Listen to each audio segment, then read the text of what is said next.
Today's Catholic Focus News Bulletin. I am Susan Bulemi, and with me on the Sign Language Interpretation Desk is Hezron Otieno. As cases of student unrest continue to be reported in schools across the country, education stakeholders are being urged to adopt a more inclusive approach in addressing learners' concerns.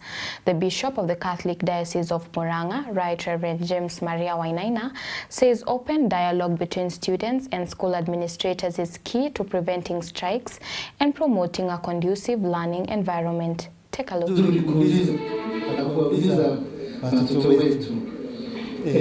Kujiondoa kutoka kwa yale ambayo yanaweza kudhuru masomo yao na ghasia na fujo ambazo zinakuja wakati wanasikia hawataki kuendelea katika masomo na kusoma,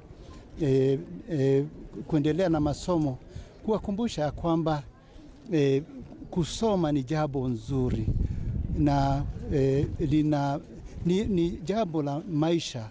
Kila mmoja ni lazima asome jambo hili au lingine katika maisha, na linasaidia kukua, linasaidia kila mmoja aweze kukua katika fikira zake, na pia katika moyo wake aweze kuendelea kujua yale ambayo yatakuwa ya muhimu sana katika maisha yake. Kwa hivyo tustahimili yale ambayo tunayakuta katika mashule ambayo hatuyapendi kabisa. Tuendelee tu hata kama kuna shida. Hata kama kuna shida moja au ingine, tujaribu kuendelea ninyi watoto wetu, tukijua ya kwamba yale yako mbele yetu yatakuwa mema zaidi kama tutasoma bila shida yoyote. Na kwa hivyo ni kuwatakia wote kuendelea kwema katika mashule, na wale ambao ni viongozi wa mashule waweze kuangalia sana kusiwe na chochote ambacho kinaweza kuwaondoa watoto wetu kutokana na fikira jema za kuendelea katika masomo yao.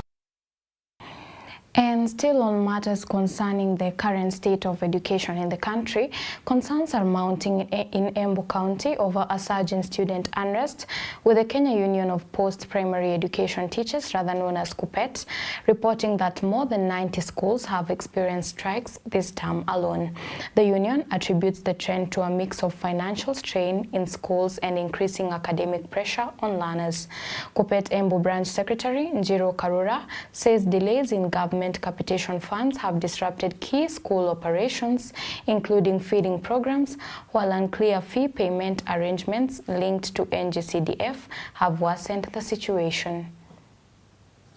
Na mimi niko hapa nikisema mashule karibu yote hapa Embu sasa imekuwa na indiscipline, na wale wengi wa watoto wako nyumbani. Leo hii hata shule zile tulikuwa tunafikiri zimetulia zimeenda nyumbani. Serikali nayo ningeiomba hii pesa ya capitation iwe inakuja kwa njia ya haraka, ili walimu wakuu waweze kununua chakula, waweze kushughulikia mahitaji ya wanafunzi wote haraka iwezekanavyo. Na mnakumbuka kwamba tulifunga tu wiki mbili tu kutoka muhula wa kwanza, na hiyo wiki mbili haitoshi. Wiki mbili haitoshi, tungehitaji wiki kama nne ili watoto wetu wapumzike kabisa. Na tunasema hii mitihani tunaita open exam, tuachane nayo, kwa sababu hiyo inafanya watoto hata wagome kwa sababu hawataki. Mnajua kana kwamba wanafunzi wetu wako kwa TV, wako kwa simu, hawana muda mwingi wa kushughulikia hiyo maneno. Na kwa sababu tuko wakati muhula wa competence based education, wanahitaji kushughulikia na kuangalia mambo yote ili wanjue pahali ambapo wanaweza fanya mambo iwe sawa. Na mtoto achungwe, tuangalie watoto, tusiwapatie drugs, to keep off the drugs, na wale wanakuja nyumbani wazazi tuangalie. Tungeomba serikali tena na tena ishughulikie watoto, tuwe na kama mid-term kipindi cha mapumziko kwa muhula wa pili iwe mara mbili, sio mara moja. ili watoto wetu waweze kupata nafasi ya kupumzika. And now we shift our focus to the agriculture sector in the country. Farmers across the country are being encouraged to invest in modern post-harvest technologies to reduce crop losses, improve product quality, and increase their earnings. Agriculture experts say better storage, drying, refrigeration, and sorting systems are critical in turning raw produce into higher value products while improving food security. Here's Nancy Kajuju with a full report. Farmers have been urged to embrace modern post-harvest technologies to reduce losses and maximize profits from their produce. Speaking during an agricultural expo at Kalro in Thika, post-harvest researcher Dr. Charity Gathamberi highlighted technologies such as improved storage systems, refrigerations, drying and dehydration equipment, and automated grading and sorting as key innovations that can help farmers preserve quality and improve market value. The expert noted that adopting such technologies can transform raw farm produce into durable and marketable value-added products while also improving efficiency and reducing waste. Simple post-harvest technology will ensure that the farmer gets good returns in their farming enterprises. Because when a farmer does farming and half of it or 40% of it is lost before it gets to the final destination market, you are assured that that farmer will get, the person coming to buy from them will buy at a cheaper price because he will take care of the losses that will incur before the produce gets to the market. However, if the farmers value add or do agro-processing of that produce, they are able to get good returns from their produce once. They will diversify on the products from that particular produce. For instance, if you do mango, you are able to get the mango dried chips, you are able to get mango jam, you are able to get mango juice from one fruit. So the farmers or cooperative or the farmers group will be able to get higher returns. Simple things like proper harvesting techniques and also proper containers for harvesting will ensure that you reduce the post-harvest losses.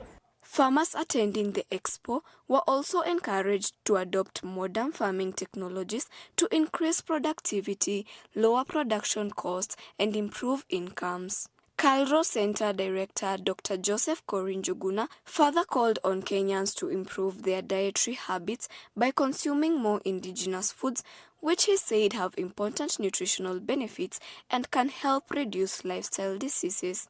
I would just encourage our people that let them avoid this processed food because they can be able to get fresh produce, fresh food from our farms, and this will ensure that they are eating quality food, yeah, and they ultimately will be able to avoid some of these common lifestyle diseases, which are really very costly to manage. So let us produce more, let us change our lifestyle, let us go for more for the fresh produce, especially fruits and vegetables, and we will avoid a lot of problems we are having today. Participants at the exhibition welcomed the initiative, saying it had expanded their knowledge of modern agriculture and exposed them to initiative practices that could improve profitability and food security. Reporting for Catholic Focus Capuchin TV, I'm Nancy Kajuju. Moving on, the annual agricultural show has officially kicked off at Buhungu Stadium in Kakamega County, bringing together farmers, agribusiness stakeholders, and residents for a showcase of modern farming innovations. The event, opened by Governor Fernandez Barasa, has highlighted the need for increased government investment in the agriculture ministry to boost food production and support farmers. Exhibitors, including Kenya Seed Company, are urging farmers to adopt certified seeds and modern technologies to improve yields and adapt to climate change.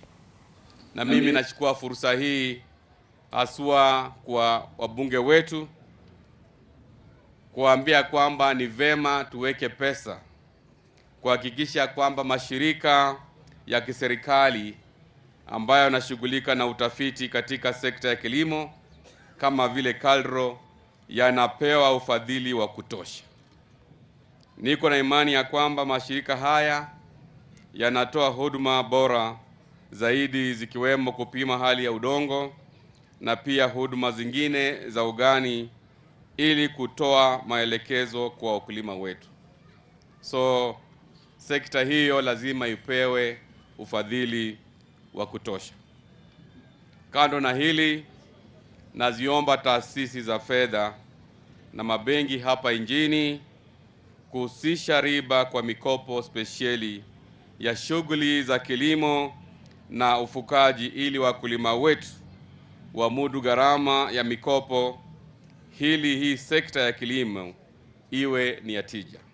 Our focus is to support agriculture transformation in this region through stronger partnership, increased access to knowledge, and platforms such as this show that connects farmers to opportunities. Away from that, residents of Great Wall Estate, Phase 1 in Athi River, Machakos County, staged protest over a prolonged water shortage that has left households without a reliable supply for more than a month. The residents accuse estate management of failing to address the crisis and allege collusion with private water vendors who are selling water at inflated prices. The demonstrations prompted police intervention, leading to the brief arrest of one resident before he was later released. Athi River Water Department officials have acknowledged the shortage, attributing it to increased demand driven by rapid population growth.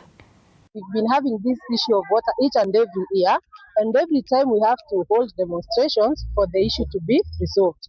We are a total of 2176 houses. If you take at each house on average, you'll be having 3 people there. That's population of around 6,000 to 7,000 people.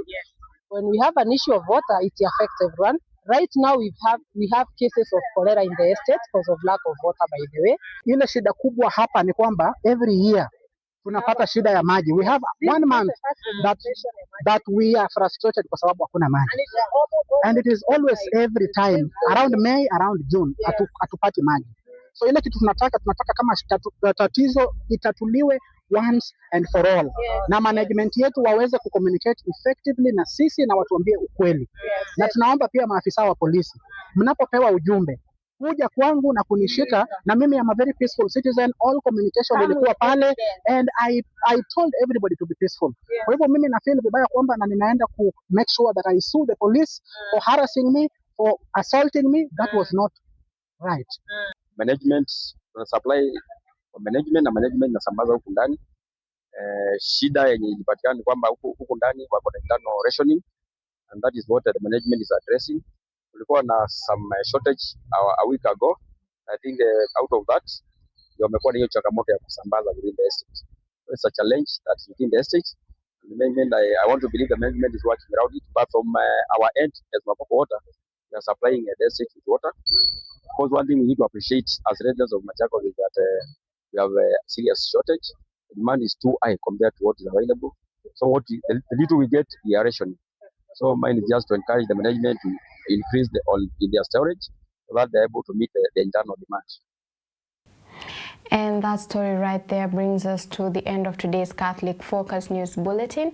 And just a reminder for all the football and soccer fans that you should stay tuned today and make sure you catch the match between Qatar and Switzerland.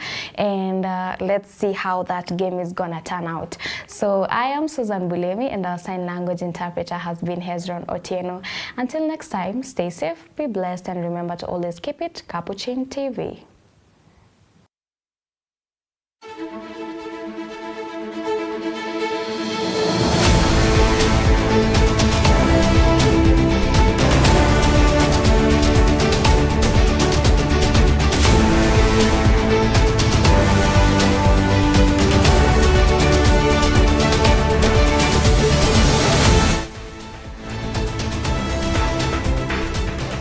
Keep watching Capuchin TV, your staunchly Catholic identity channel.